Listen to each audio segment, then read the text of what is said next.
कुनै व्यक्तिसँग चरित्र केही मिल्न गएमा संयोग मात्रै हुनेछ। तैपनि एउटा मानिलिउँ भन्ने कसैले बजेटमा सेटिङ गर्यो अरे,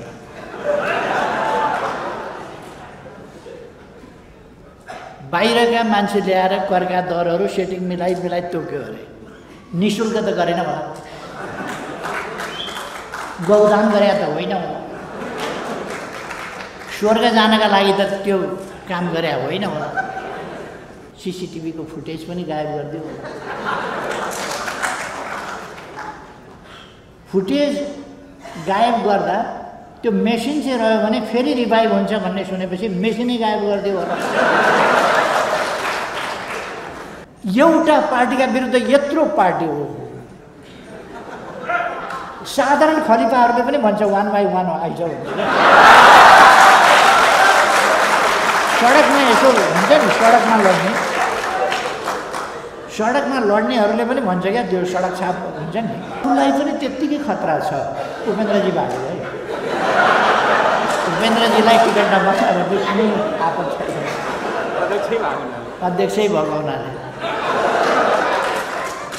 अहिले 4-5 वर्षका लागि राष्ट्रिय सभामा हुनुहुन्छ, नारायण काजीजी पनि ढुक्कै हुनुहुन्छ, त्यसकारण ठोकेर उहाँले पनि अलिक ठोकेरै भन्नुहुन्छ। नेपालमा वामपन्थी पार्टीहरू छन् भने काङ्ग्रेसका पछि नलाग्न, गठबन्धन छोड्न, देशघाती काम नगर्न अनि एसपीपी नगर्न र वामपन्थी एकतामा आउन आग्रह गर्छु। छन् वामपन्थी, चौरीको पुच्छर जस्तो काङ्ग्रेसको पुच्छर भएर अनि वामपन्थी पार्टी भनेर हुन्छ। खोइ वामपन्थी पार्टी कम्युनिस्ट सरकार ढालेर काङ्ग्रेसको नेतृत्वमा सरकार बनाउनु पर्छ भनेर अदालतमा मुद्दा हाल्न गएको होइन। वामपन्थी कम्युनिस्ट सरकार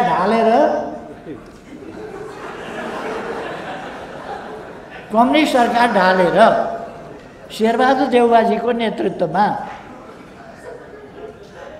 गठबन्धन सरकार बनाउनु पर्यो, गरी पाऊँ भनेर परमादेश जारी गरी पाऊँ, संसदले सकिएन, परमादेशबाट मुद्दा लडेर जिताइ पाऊँ र सरकार दिलाइ पाऊँ। वामपन्थी जनतामा सार्वभौम सत्ता भनेकै त्यही हो। निर्वाचनका माध्यमबाट त्यस्तो गल्ती गर्नेहरूलाई ठिक लगाउनु पर्दछ। त्यसकारण मङ्सिर पर्खिरहेको छु।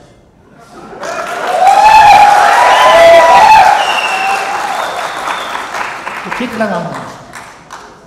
अहिलेको समयमा यो गठबन्धन सरकारले जति, त्यसपछि 7-12 पछि अहिले जति राष्ट्रियताको, स्वाभिमानको, हाम्रो भौगोलिक अखण्डताको, हाम्रो स्वतन्त्रताको, हाम्रो सार्वभौम सत्ताको अपमान र हुर्मत कहिले पनि ल्याएको छैन। अहिले म के स्पष्ट पार्न चाहन्छु भने म माथिको विरोध एमसीसी अघि बढायो भन्ने सम्बन्धमा छ। गर्न खोजेको त्यस बेला पनि यही गठबन्धन थियो।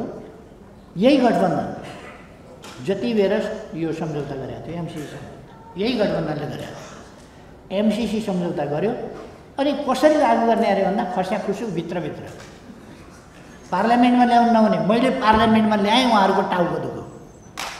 खस्याखुसु गर्नुपर्छ, पार्लियामेन्टमा ल्याउनुपर्छ, हरेक कुरा जनताको जानकारीमा हुनुपर्छ, राष्ट्रिय बहसको विषय हुनुपर्छ, यस्ता फोरमहरूमा बहस हुनुपर्छ, त्यस्ता विषयहरू नेसनल डिबेटको विषय बन्नुपर्दछ। हामी अनुदान लिउँ कि जेसुकै लिउँ, जनताले थाहा नपाउने, भित्रभित्र गर्ने, पार्लियामेन्टमा ल्यायो भने अगाडि बढायो। पार्लियामेन्ट त जनताका प्रतिनिधिहरू भएको ठाउँ नि। अब म के गर्नु, मसँग बहुमत छैन, अहिले पनि तपाईँहरूको गठबन्धन मिलेर पास गर्यो त म के गर्नु? हामीले त तपाईँहरूले पार्लियामेन्टमा दिनदिन पनि दिनु भएन, दिनदिन पनि नदिकन पास गर्नुभयो त। अब म के गरौँ? अब पार्लियामेन्ट यस्तै छ त। केपी ओलीलाई प्रधानमन्त्रीमा आउन दिन खोजिएको थियो, नेपाली कङ्ग्रेससँग सम्झौता थियो, सुशील कोइरालाजीसँग सम्झौता थियो, संविधान बनिन्जेलसम्म सुशील कोइरालाजी बनेपछि केपी ओली भन्ने सम्झौता थियो। नेपाली कांग्रेसले सम्झौता तोड्यो, सुशील कोइरालाजीले सम्झौता तोड्नुभयो। कहाँको इसारामा कसको निर्देशनमा तोड्नुभयो म जान्दिनँ, आफ्नै मन ज्ञानले तोड्नुभयो होला, तोड्नु त भयो नि। र हामीले समर्थन गर्दा संविधान बनाउनका लागि समर्थन गरेका थियौँ, बनायौँ हामीले। त्यसपछि कांग्रेसले धोका दिन्छ भन्ने अलिकति अनुमान थियो, किन कांग्रेस त्यस्तै पार्टी हो। यो पहिलोपल्ट होइन, पहिले पनि धोका दिएको छ। होइन भने मैले बोलेको कुरा राष्ट्र ब्याङ्कले छापेको नोट जस्तो हो, जहाँ यसको भुक्तानी कसैले माग्न आएमा राष्ट्र ब्याङ्कले सबै साथीहरूले राम्रा राम्रा कुरा गर्नु।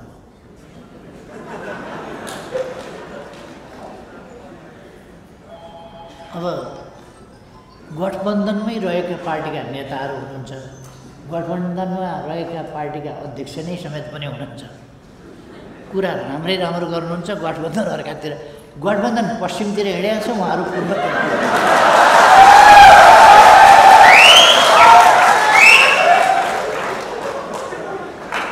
यो निम्ता गर्दाको छनौट देखेर मलाई चाहिँ गजब खुसी लाग्यो। कांग्रेसभित्र पनि सबभन्दा राम्रो मान्छे, माओवादीभित्र पनि सबभन्दा राम्रो मान्छे र जसपाभित्र पनि सबभन्दा राम्रो मान्छे खोजेर ल्याएको रहेछ।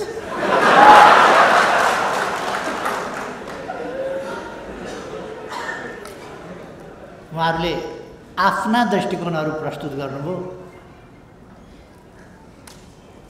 एकजनाले त भन्नुभयो टिकट नपाइने, तै पनि आफ्ना कुरा भन्नुभयो। टिकट नपाइने डर भए पनि त्यो डरलाई छोडेर भए पनि आफ्ना कुरा भनेरै छोड्नुभयो। अरूलाई पनि त्यत्तिकै खतरा छ। उपेन्द्रजी भाइलाई, उपेन्द्रजीलाई टिकट नपाउँछ भने कुनै आपत छैन, अध्यक्षै भएको हुनाले। अहिले 4-5 वर्षका लागि राष्ट्रिय सभामा हुनुहुन्छ। नारायण काजीजी पनि ढुक्कै हुनुहुन्छ, त्यसकारण ठोकेर उहाँले पनि अलिक ठोकेरै भन्नुहुन्छ। तर साथीहरूले कुरा राम्रा गर्नुभएको छ। म साथीहरूलाई राम्रा विचार व्यक्त गर्नुभएकोमा धन्यवाद भन्दै, यो गठबन्धनभित्र अलिकति तपाईँहरूले ठिकै कुरा उठाउनु भएको छ। यो जे भने पनि ताली बजाउने, जे भने पनि ताली बजाउने मात्रै गर्न भएन। त्यहाँ सहीका लागि लड्नु पऱ्यो र लड्ने मात्रै होइन, तपाईँहरू यसो विचार व्यक्त गरिदिएर छोड्ने मात्रै होइन। एउटा नेताको हैसियतले तपाईँहरूको कर्तव्य हुन्छ कि तपाईँहरूको विचारमा आफ्नो पार्टीलाई पुर्याउने र गठबन्धनलाई पुर्याउने। गठबन्धनलाई सघाउनु भने पार्टीलाई पुर्याउनु पऱ्यो, पार्टीलाई पुर्याउनु हुन्न भने विचार मिल्दैन भने त्यो पार्टीमा किन हुनुहुन्छ तपाईँहरू?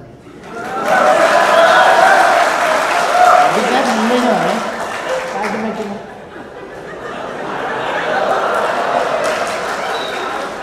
अनि पार्टी त तपाईँहरू जहाँ अल्झिरहनु भएको छ त्यो मात्रै छैन होला नि। खैर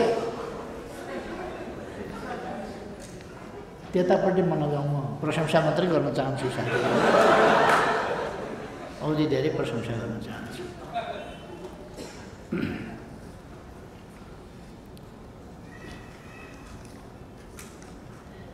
एउटा चाहिँ यो सबै एउटै डालोमा गोलमटोल हाल्ने त्यो एउटाले भ्रष्टाचार गर्छ, त्यसमा होइन भन्ने ठाउँै हुँदैन। होइन भन्ने ठाउँै नभएपछि जस्तो भन्नुहोस् न, एउटाले यो कसैप्रति लक्ष्य छैन, तर संयोगवश कसैसँग कुनै व्यक्तिसँग चरित्र केही मिल्न गएमा संयोग मात्रै हुनेछ। तैपनि एउटा मानिलिउँ भन्ने, कसैले बजेटमा सेटिङ गर्यो अरे,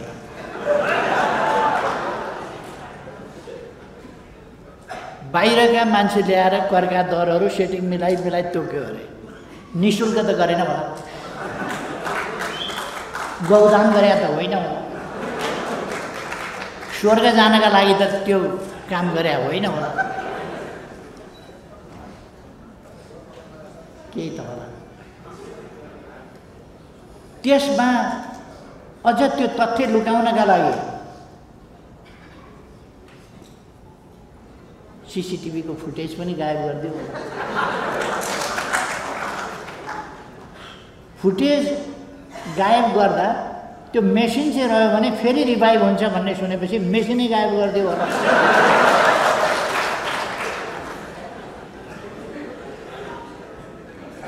अब कसैको कुनै पार्टीको मान्छेले कुनै सरकारको मान्छेले त्यो गर्यो भने होइन भन्ने ठाउँ नहोला। त्यसो भएपछि म चाहिँ हेर्नुहोस् यस्ता कामको विरोधमा छु।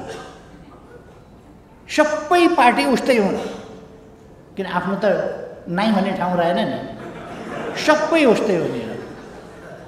म चाहिँ हेर्नुहोस् त्यो अरू जस्तो आफ्नोलाई बचाउने र अर्काको आलोचना गर्ने गर्दैन, सबै उस्तै हुन्। यस्ता कामहरू गर्नु हुँदैन भनेर सबै उस्तै हुन्। किन भन्छ भने आफ्नो उम्किने ठाउँ छैन।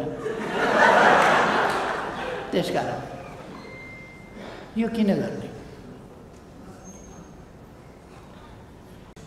महोदयले भन्नुभयो जति क्रान्तिकारी धक्कु लगाए पनि जति कुरा गरे पनि पृथ्वीनारायण शाह ध्यानहरू के जाति भन्नुभयो। कसले क्रान्तिकारी कुरा गर्यो, कसले धक्कु लगायो? देशभक्तिको कुरा गर्नु क्रान्तिकारी कुरा हो र? म डाक्टर साहबलाई भन्न चाहन्छु पृथ्वीनारायण शाहका दिव्य उपदेश कहिलेबाट आयो? कुन ग्रन्थबाट पढ्न थाल्नुभयो डाक्टर साहब?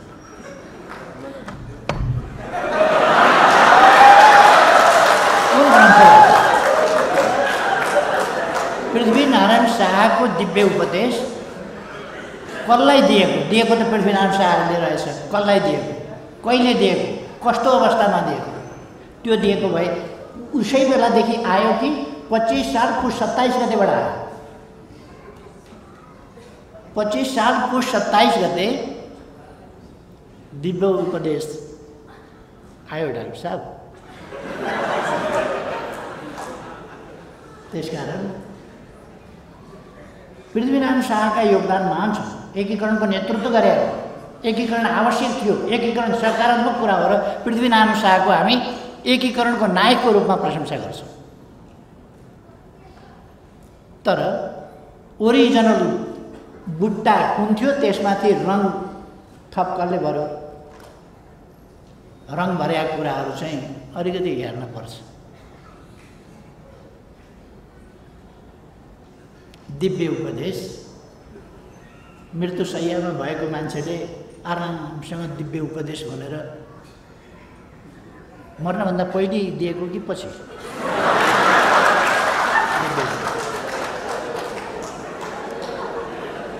अब यो चलाक सन्तान भयो भने, शासक सन्तान भयो भने यस्ता कुराहरू निस्किन्छन्, पैदा हुन्छन्, उत्पत्ति हुन्छन्, बढ्छन्। त्यो बेग्लै कुरा हो।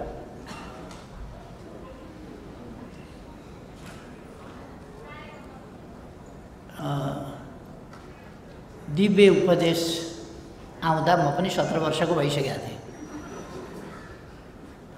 17 वर्षको भइसकेका थिएँ। त्यसकारण दिव्य उपदेश कहिले छापियो भन्ने कुरा, नेपालको परराष्ट्र नीतिको कुरा चल्दा अथवा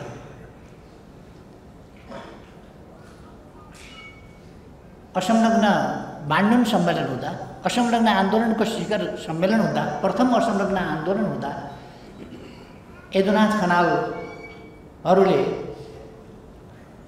असंलग्न आन्दोलन सम्बन्धी सिद्धान्तहरू तय गर्दा दिव्य उपदेशको चर्चा कति ठाउँमा छ, कहाँ छ? त्यति बेला त दिव्य उपदेश जन्मेकै थिएन। 1955 to 61 का कुरा गर्ने हो, जन्मेकै थिएन। खै त्यतापट्टि अहिले नजाउँ। त्यो इतिहासका खोजका विषय हुन सक्छन्, अध्ययनका विषय हुन सक्छन्। हामीलाई कसैको योगदान 1 इन्च बढाउनु छैन, भएको भन्दा बढी बढाउनु पर्ने आवश्यकता पनि छैन। ठिक्क मूल्याङ्कन गर्दा हुन्छ। घटाउनु त झन् 1 सुता पनि घटाउनु सधैँ छैन। घटाउनै हुँदैन, कसैको योगदान किन घटाउने। तर जे यथार्थ हो हामी त्यसमा जानुपर्छ। हामी कुनै बनावटी कुरा गरिरहेका छैनौँ। हाम्रो देशभक्ति बनावटी कुरा होइन, हुनु हुँदैन। बनावटी कुराले राष्ट्रहितको रक्षा र सम्वर्धन गर्न सकिँदैन। अहिलेकै सरकारको हालत हुन्छ, बनावटी कुरा गर्यो भने असंलग्न भन्दै गर्यो, ढल्किन हुन्न भन्दै गर्यो, ढ्याक्कै ढल्किन हुन्न भन्दै गर्यो, गुग्रुकै। अहिलेकै सरकारको हालत हुन्छ क्या। नेपालको विदेश नीति 2007 सालदेखि 12 सालसम्म जति तल, त्यसको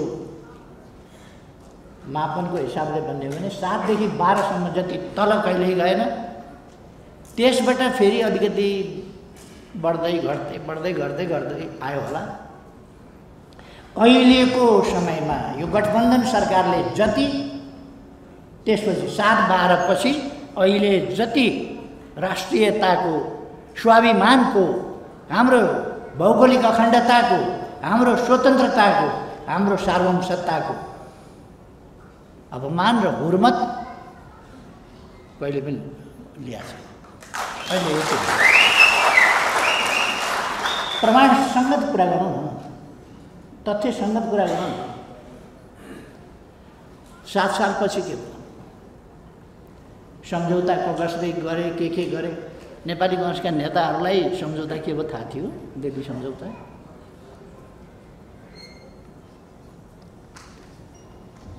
फेरि एकपल्ट भन्न चाहनुहुन्छ भने म माइक दिन्छु चन्द्र।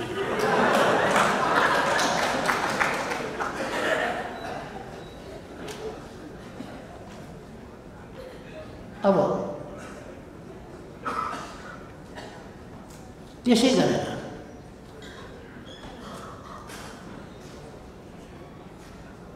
दुई 2008 साल साउनतिर होला, मोहन शमशेर कहिले हो अलिकति अगाडि, डेटमा अलिकति फरक परे आउन सक्छ।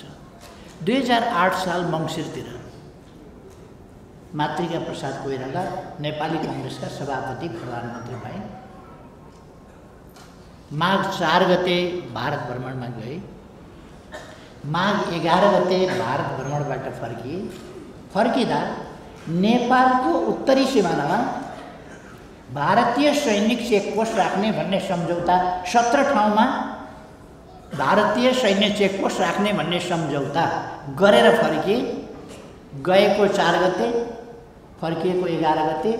11 गते फर्किँदा यो सम्झौता गरेर फर्किए नेपाली कङ्ग्रेसका सभापति मातृका प्रसाद कोइरालाले।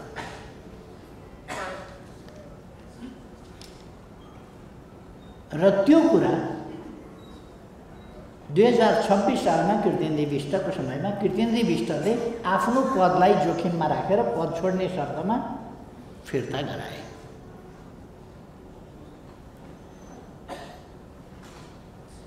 – 1952 यो फरवरीको कुरा थियो, फेब्रुअरी महिनामा 17वटा चेकपोस्ट राखिएका थिए र 1962 मा कालापानीमा अर्को फौजी टुकडी राखिएको थियो। त्यो नेपालले पछि थाहा पाएपछि शासकहरू बोल्न सकेनन्, त्यसको चर्चा भएन। प्रधानमन्त्री कीर्तिदेवी विष्टलाई समेत कालापानीमा फौज छ भन्ने कुरा र त्यहाँ सैन्य पोस्ट छ भन्ने कुरा प्रधानमन्त्रीलाई समेत थाहा भएन। अहिले त उहाँ बितिसक्नुभयो, उहाँले आफ्ना संस्मरणहरू कतै भए लेख्या होला, थाहा भएन। मैले उहाँसँग कुरा गरेको छु, किन तपाईँले 17वटा फिर्ता गर्नुभयो भने 10 वर्षपछि राखेको 17वटा त सम्झौताबाट राखेको थियो, यो त बिना सम्झौता राखेको किन फिर्ता गर्नु भएन भन्दा थाहै भएन।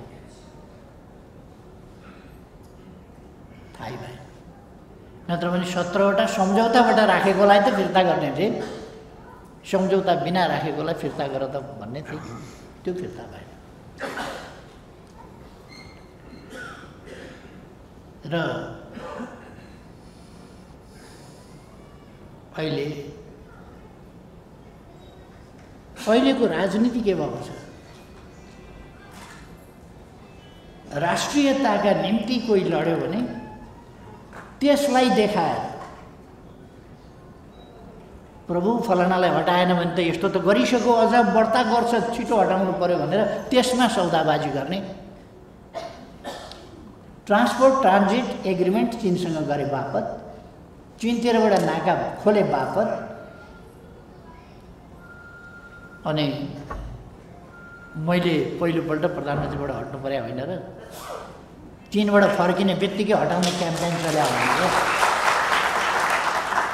17वटा चेकपोस्ट हटाए बापत 26 सालमा कृतिले छोड्नु परेको थियो। उत्तरतिरबाट पनि बाटो खोले बापत मैले 73 सालमा छोड्नु परेको थियो।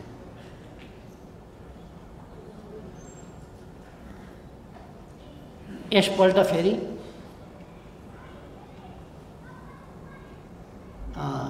हामीसँग समय छैन। अहिले यस्तो सर्वदलीय खालको बहस हुन्छ भने एकदम राम्रो कुरा हो। अघि पछि पनि म यसमा वास्तवमा छलफल गर्न उत्साहित हुनेछु, किनभने मेरो मनमा देश बाहेक, नेपाल बाहेक, नेपालको स्वाधीनता र स्वाभिमान बाहेक, नेपालको हित बाहेक र नेपाली जनताको उन्नति प्रगति बाहेक अरू केही छैन।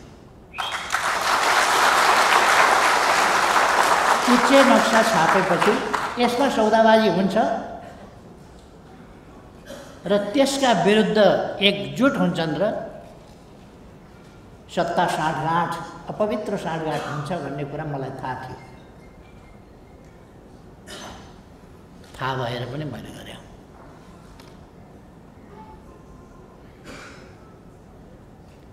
चन्द्र भण्डारीजीले एकदम ठिक कुरा भन्नुभयो। जेसुकै कुरामा पनि मौन धारण गर्न सकिँदैन, मौन धारण गर्नु हुँदैन।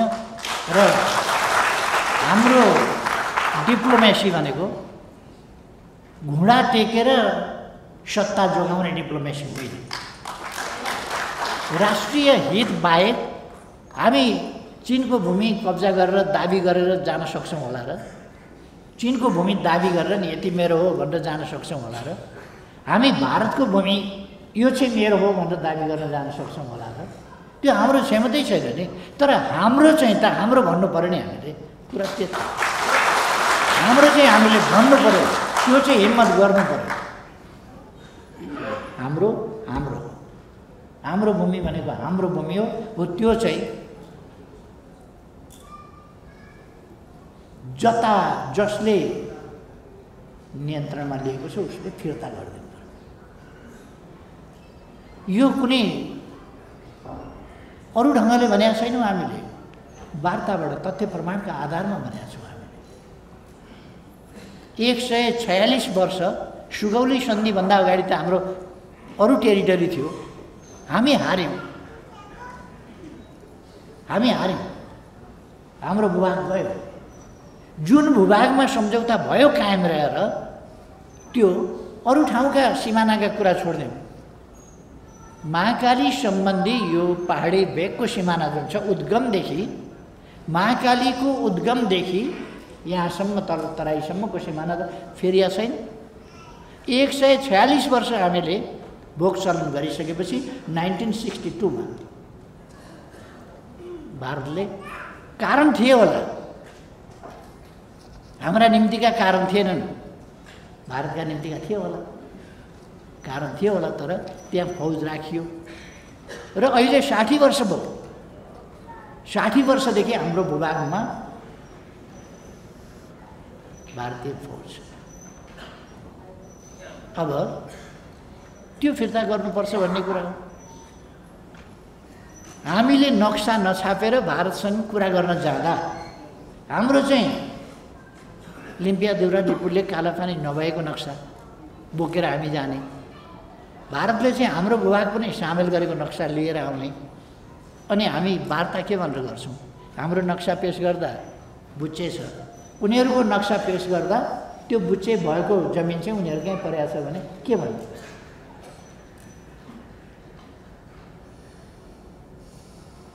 मान्नुहोस् तपाईँ र मेरो सिमानाको झगडा भयो, सिमानामा विवाद भयो, झगडा नभनौँ विवाद भयो। तपाईँले मेरो भूभाग पनि आफ्नैमा राखेर नक्सा बनाएर ल्याउनुभयो, मैले मेरो भूभाग पनि तपाईँकै नक्सामा हालेर नक्सा बनाएर लग्यौँ भने अनि बहस के हुन्छ त भन्दा मेरो नक्सा यो हो, मैले दाबी गर्दा त तपाईँले मेरो समेत कब्जा गरेको समेतको नक्सा तपाईँले ल्याउनुहुन्छ, त्यही सदर मेरो चाहिँ मेरो भूभाग अन्त गएको पनि दाबी छैन, नक्सा नै छैन मसँग भने कसरी हुन्छ? दिग्गज हुँ भन्ने नेताहरूले कूटनीतिक सम्बन्ध बिगार्यो, कूटनीतिक अपरिपक्वता, परिपक्वता भूभाग छोड्नु परिपक्वता हो, राष्ट्रिय हितलाई परित्याग गर्नु, भौगोलिक अखण्डता भनिरहने तर अखण्डताका कुरा नगर्ने, समस्या रहिरहने तर समस्या रहित सम्बन्ध चाहिँ हाम्रो भन्न सकिने हो। र त्यसकारण हामीले हाम्रा छिमेकीहरूसँग असल सम्बन्ध राख्नुपर्दछ, दुईटै छिमेकीसँग एकदमै असल, विश्वसनीय, भरपर्दो मैत्री सम्बन्ध, मित्रतापूर्ण सम्बन्ध, एकअर्कालाई धोका नदिने गरेको सम्बन्ध, एकअर्का विरुद्ध कार्ड नखेल्ने खालको सम्बन्ध, आफ्नो भूमि कुनै पनि छिमेकीका विरुद्ध प्रयोग हुन नदिने गरेको सम्बन्ध, बाहिर बाहिर उठे भक्ति एउटा कुराले देखाउने र भित्रभित्र अर्को खालको चाहिँ कैँची चलाउने व्यवहार छिमेकमा बसेर गर्नु हुँदैन र सफासफी व्यवहार गर्नुपर्छ।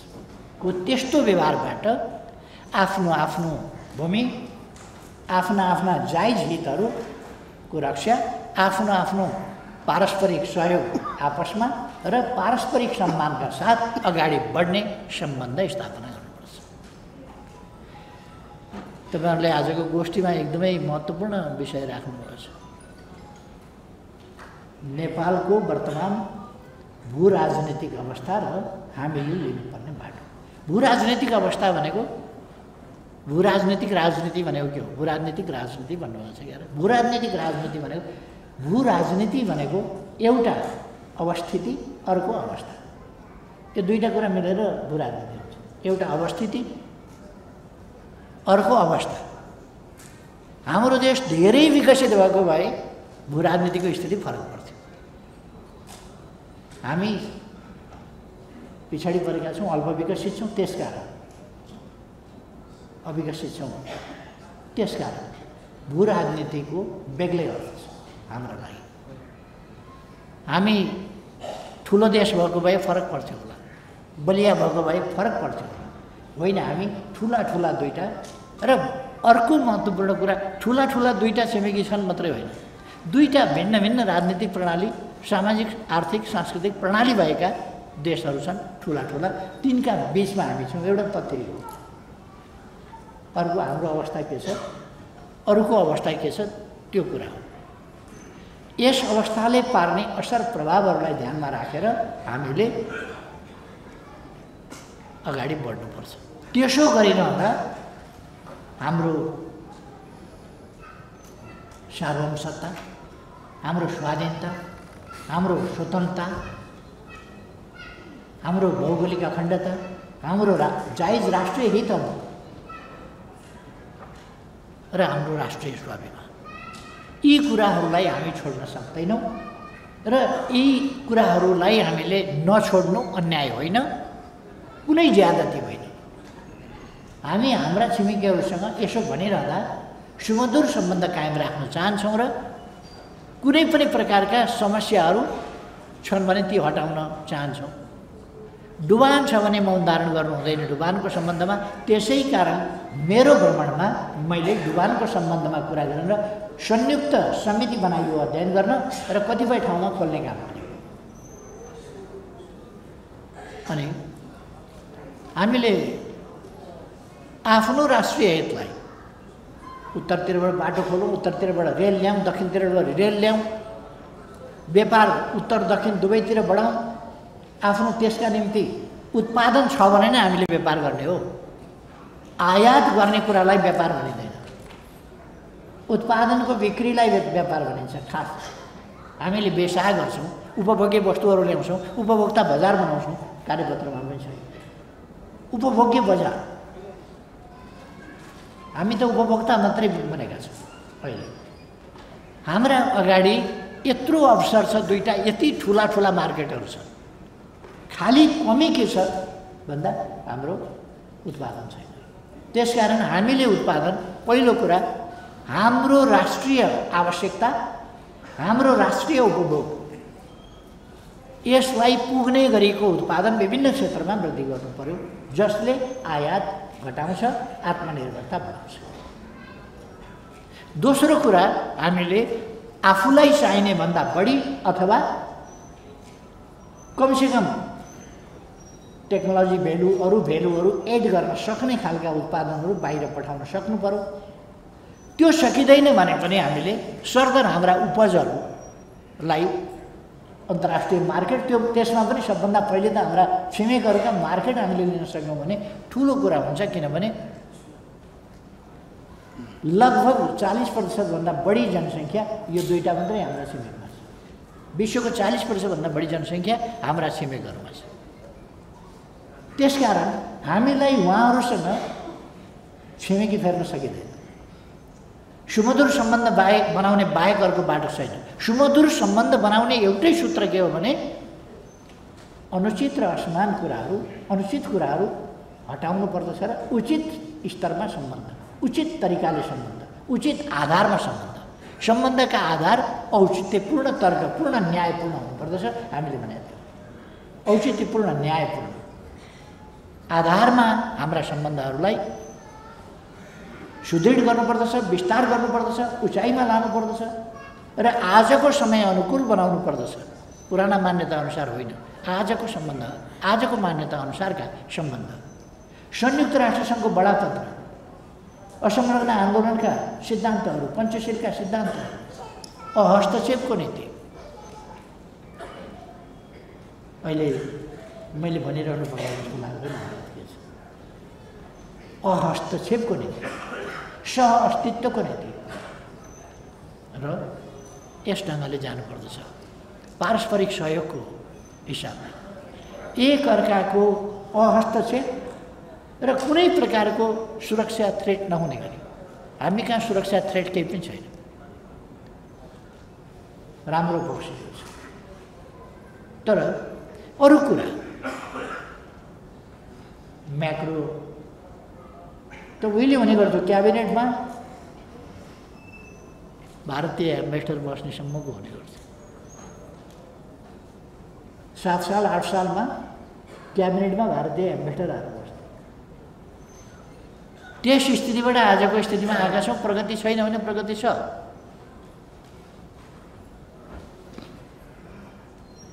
तर फेरि पनि केही इरिटेन्ट्स छन्। तिनीहरूलाई सही ढङ्गले, सही तरिकाले, न्यायोचित आधारमा हामीले ठिक गर्नुपर्छ। अब अहिले त एउटा कुरा अघि आयो, नाम नलिकन तरिकासँग एउटा अभिव्यक्त भएको थियो। एमसिसी गर्ने, एमसिसी अघि बढाउने, एमसिसी पारित गर्ने र त्यो अघि बढाउने भन्ने शब्द चाहिँ मेरा लागि प्रयोग भएको थियो, नाम नलिकन। म के स्पष्ट पार्न चाहन्छु भने म माथिको विरोध एमसिसी अघि बढायो भन्ने सम्बन्धमा छ। गर्न खोजेको त्यस बेला पनि यही गठबन्धन थियो। यही गठबन्धन जति बेर यो सम्झौता गरेको थियो, एमसिसी यही गठबन्धनले गरेको थियो। एमसिसी सम्झौता गर्यो अनि कसरी लागू गर्ने अरे भन्दा खस्याखुसु भित्रभित्र पार्लियामेन्टमा ल्याउनु नहुने। मैले पार्लियामेन्टमा ल्याएँ, उहाँहरूको टाउको दुख्यो। खस्याखुसु गर्न पर्थ्यो, पार्लियामेन्टमा ल्याउनुपर्छ, हरेक कुरा जनताको जानकारीमा हुनुपर्छ, राष्ट्रिय बहसको विषय हुनुपर्छ। यस्ता फोरमहरूमा बहस हुनुपर्छ। त्यस्ता विषयहरू नेसनल डिबेटको विषय बन्नुपर्दछ। हामी अनुदान लिउँ कि जेसुकै लिउँ, जनताले थाहा नपाउने भित्रभित्र गर्ने, पार्लियामेन्टमा ल्यायो भने अगाडि बढायो। पार्लियामेन्ट त जनताका प्रतिनिधिहरू भएको ठाउँ नि। अब म के गर्नु?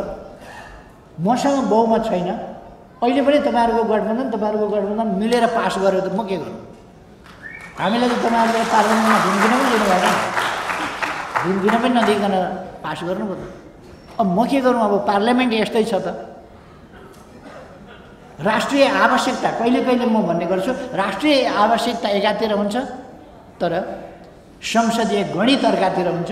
त्यो संसदीय अर्कातिर भएको संसदीय गणित राष्ट्रिय आवश्यकता र औचित्यभन्दा विपरीत भएको संसदीय गणितले डरलाग्दा नकारात्मक कामहरू गरिदिन्छ। के गर्नुहुन्छ? संसदै त्यस्तो भएपछि के गर्नुहुन्छ? संसद यस्तो छ जसले राष्ट्रियताका विरुद्ध काम गर्न गठबन्धन बनाउँछ, भ्रष्टाचारका लागि गठबन्धन बनाउँछ, विकासका काम रोक्नका लागि गठबन्धन बनाउँछ। त्यस्तो पार्लियामेन्टको गणित भएपछि एकदमै महत्त्वपूर्ण कुरा भन्नुभयो अघि कार्यपत्र प्रस्तुताले जस्तो लाग्छ मलाई। यदि कसैले गल्ती गर्छ भने, बेठिक गर्छ भने जनतामा सार्वभौम सत्ता भनेकै त्यही हो। निर्वाचनका माध्यमबाट त्यस्तो गल्ती गर्नेहरूलाई ठिक लगाउनु पर्दछ। त्यसकारण मङ्सिर पर्खिराखेको छु।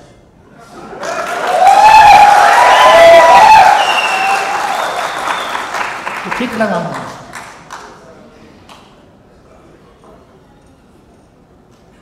यो गठबन्धन सत्ताका निम्ति हो, स्वार्थका निम्ति हो, यो देशका निम्ति होइन। यो गठबन्धन होइन भने सत्ता गठबन्धनका मित्रहरूलाई अहिले माइक दिन तयार छु, म समय दिन तयार छु। 10 मिनट पर्खिन्छु बरु। एउटा काम देशका लागि, जनताका लागि, विकासको पक्षमा, सुशासनको पक्षमा गरेको एउटा काम भनिदिनुहोस्, माइक दिनुहोस्।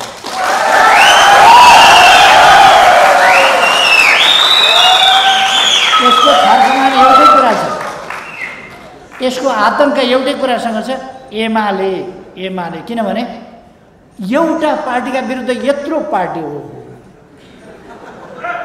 साधारण खलिफाहरूले पनि भन्छ 1 by 1 आइज। सडकमा यसो हुन्छ नि, सडकमा लड्नेहरूले पनि भन्छ क्या, त्यो सडक छाप हुन्छ नि, 1 by 1 आइज।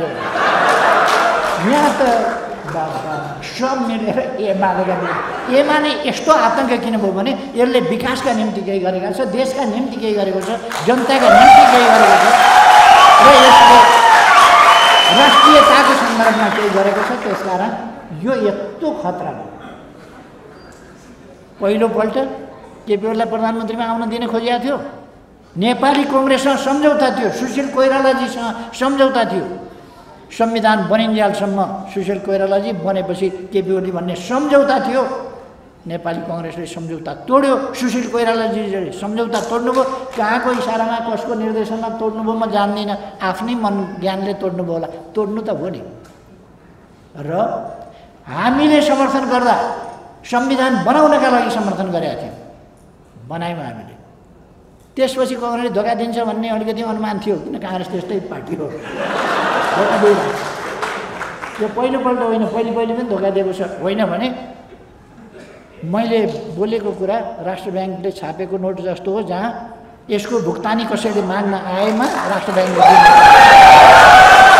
बिना भिटो, बिना यसको कुरा भन्दैन। भुक्तानी सहितको कुरा हो। सहमति तोडेर चुनाव लडेर जितेर अर्कोपल्ट त्यो सरकार त ढालियो। किन ढालियो मैले अघि नै भनिसकेँ, दोहोऱ्याउँदिनँ। त्यो सरकार ढालियो। अर्को सरकार। एउटा कुरा म भन्न चाहन्छु, कुनै पल्ट सरकारमा जाँदा, कुनै चुनाव लड्दा नेकपा एमालेको अध्यक्ष, एमालेका नेताहरू, एमाले पार्टीले विदेशबाट पैसा ल्याएर चुनाव लडेको छैन। अस्तिको गएको त्यो स्थानीय निकायको निर्वाचन त्यो पालिका सालिका वडा छानिने ठाउँमा जुन पैसाको खोलो भएको देशभित्रको पैसाले पुगेन होला यसो विचार गर्नु त।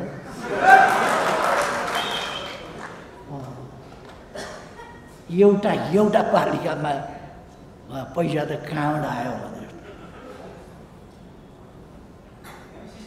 चिन्ता साथीहरूले जुन चिन्ता जाहेर गर्नु पनि जायज छ। त्यो चिन्ता एकदम जायज छ, एकदम जायज चिन्ता छ तपाईँहरूले जाहेर गर्नुभयो। पार्टीमा तपाईँहरूले दरैसँग लड्न आवश्यक देख्छु, लड्न आवश्यक देख्छु। नत्र भने हामीले राष्ट्र जोगाउन, राष्ट्रको स्वाधीनता र स्वाभिमान जोगाउन, राष्ट्रिय हित जोगाउन र राष्ट्रलाई उन्नतिको बाटोमा अगाडि बढाउन सहज छैन।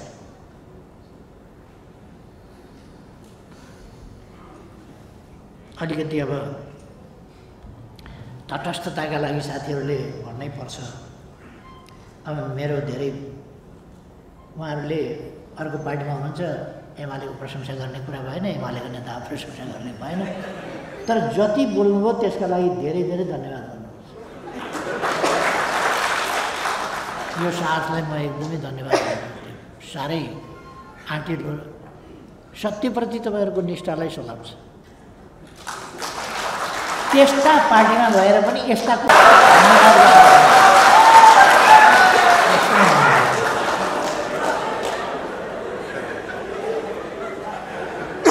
अब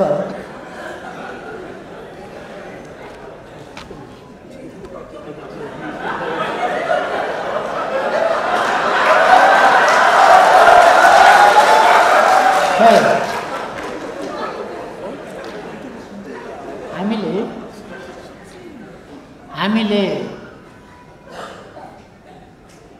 देशलाई माया गरौँ, देशलाई माया गरौँ। राष्ट्रिय राजनीतिलाई वास्तवमा विभिन्न ढङ्गले, कहिले जातका नाउँमा, कहिले भूगोलका नाउँमा, कहिले केका नाउँमा विभाजित गर्न खोज्यो। नेपाली जनतालाई यताबाट काँक्राको चिरे जस्तो मात्रै होइन, त्यो खल्पी बनाउनलाई चिर्छ नि, यताबाट पनि यताबाट त्यस्तो गरेर चिर्न खोजियो। तर म नेपाली जनतालाई धन्यवाद भन्न चाहन्छु। यो यस्तो भौगोलिकदेखि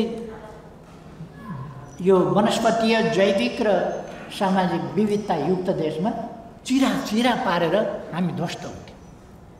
त्यसबाट सचेत नेपाली जनताले चिरा पर्नबाट देशलाई जोगायो। म नेपाली जनतालाई धन्यवाद भन्न चाहन्छु र मलाई विश्वास के छ भने नेपाली जनताको यस सजगताले नेपालको राष्ट्रियता, नेपालको अस्तित्व, नेपालको राष्ट्रियता, नेपालको राष्ट्रिय हित, नेपालको स्वाभिमान तलमाथि पर्न सक्दैन। किनभने नेपाली जनताले पटक पटक त्यो सचेतनता देखाएको छ र जोगाएको छ।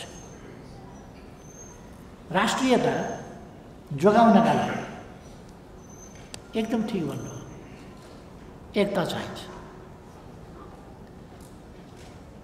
पार्टीहरू मिल्नुपर्छ। पार्टी मिल्नुपर्छ केमा? सबै पार्टी मिल्नुपर्ने ठाउँहरू छन्। आधारभूत रूपमा सबै पार्टी मिल्नुपर्छ। डेमोक्रेसीका प्रश्नमा, राष्ट्रियताका प्रश्नमा, सदाचार र स्वच्छताका प्रश्नमा, भ्रष्टाचार नियन्त्रणका प्रश्नमा, सुशासनका प्रश्नमा, कानुनी राजको प्रश्नमा अनि विकासको प्रश्नमा, यी कुराहरूमा राष्ट्रको रक्षा सम्वर्धनदेखि लिएर विकाससम्मका तमाम कुरा, जनतालाई राहत सहुलियत पुर्याउने कुरामा, जनताको जीवनस्तर उठाउने कुरामा सबै पार्टीहरू मिल्नुपर्दछ। सरकार बनाउन नै मिल्नुपर्छ, मिलिजुली खानुपर्छ भन्ने कुरा होइन। यी कुरामा मिल्नुपर्छ क्या। मिल्दाखेरि यसमा मिलेर हामी जनताका बिचमा जान सक्छौँ। जनताका बिचमा जाउँ। पहिलो कुरा सबै पार्टी मिल्नुपर्छ। म एउटा बेनिफिट अफ डाउट भन्छ नि, नेपालमा वामपन्थी पार्टीहरू छन् भने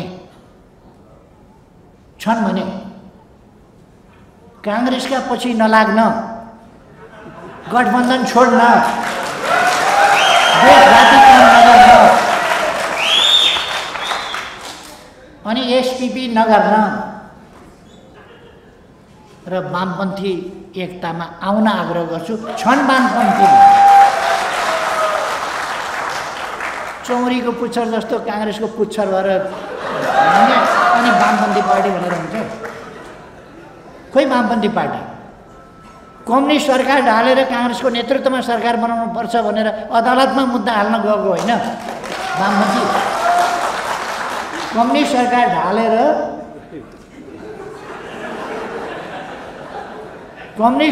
ढालेर शेरबहादुर देउवाजीको नेतृत्वमा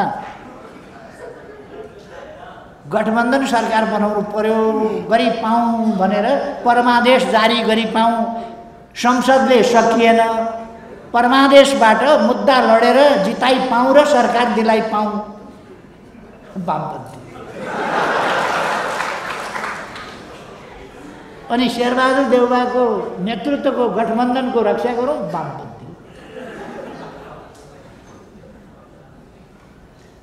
म आग्रह गर्न चाहन्छु, राफसाफ कुरा गरौँ।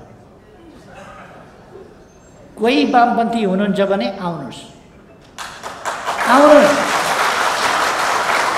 वामपन्थी हुनुहुन्छ भने गल्ती भइहाल्यो र छोडिदिउँ, गल्ती छोड्नु भइहाल्यो। वामपन्थी हुनुहुन्छ भने आउनुहोस्, एमालेसँग मिलेर काङ्ग्रेस विरोधी होइन, देशको पक्षमा, राष्ट्रियताको पक्षमा, लोकतन्त्रको पक्षमा, कानुनी राजको पक्षमा उभिएर काम गर्ने सरकार बनाऊ र अगाडि बढाऊ।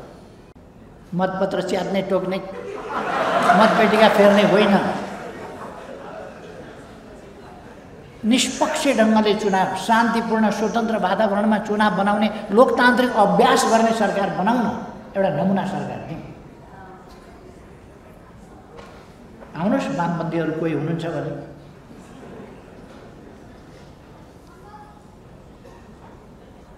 अब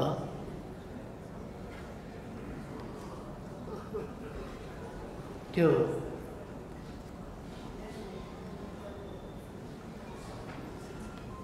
खाली भेष मात्रै, वर्ग मात्रै, साइनबोर्ड मात्रै हो भने मैले अहिले चाहिँ नि केही एउटा साधुको पहिलो वर्गको, रामनामी वर्गको अथवा कुनै वर्गको ओढ्यो भने म एमालेको नेताबाट हटेर साधु भइहाल्छु। वर्गको ओढ्छु वर्गको बेग्लै कुरा हो, वर्गको छोडौँ, असली रूपमा सबै आउँ। म फेरि एकपल्ट सबैले देशभरि सुन्ने गरी भन्न चाहन्छु, वामपन्थी हुनुहुन्छ भने आउनुहोस्।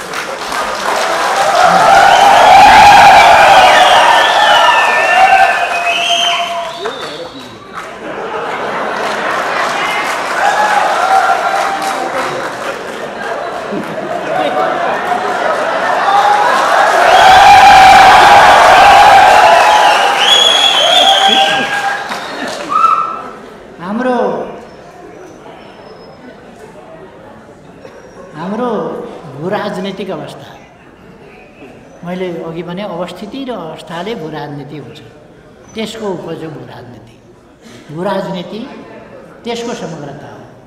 त्यसकारण यो अवस्था के छ त हामीले थाहै पायौँ।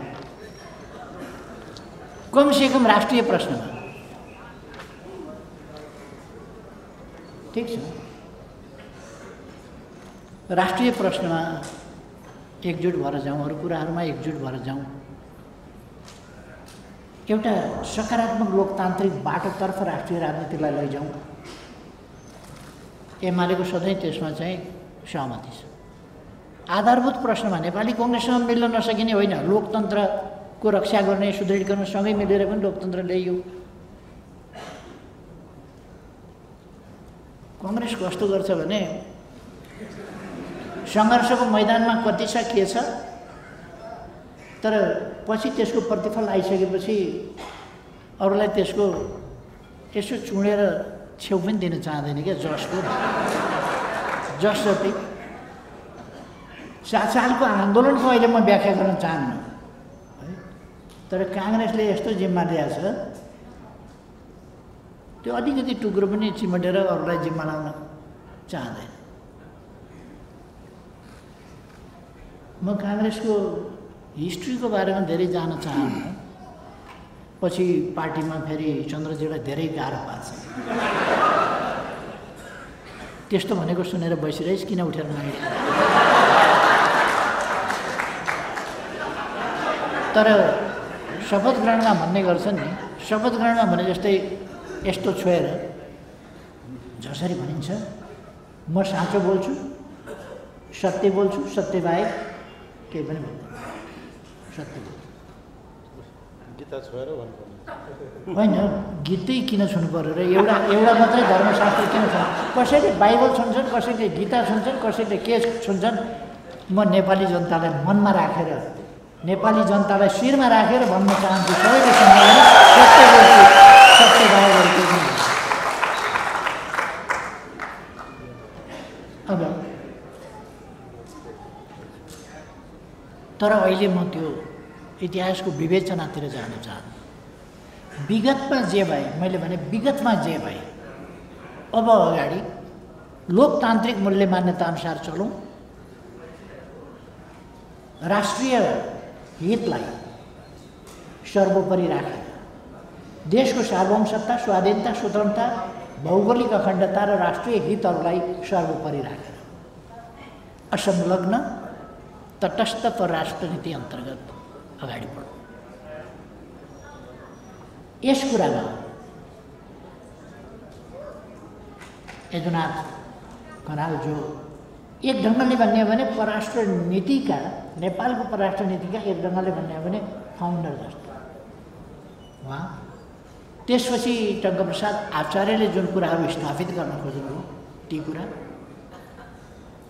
र पछिल्लो समयमा हामीले जुन कुराहरू स्पष्ट ढङ्गले स्थापित गर्न खोजेका छौँ ती कुराहरू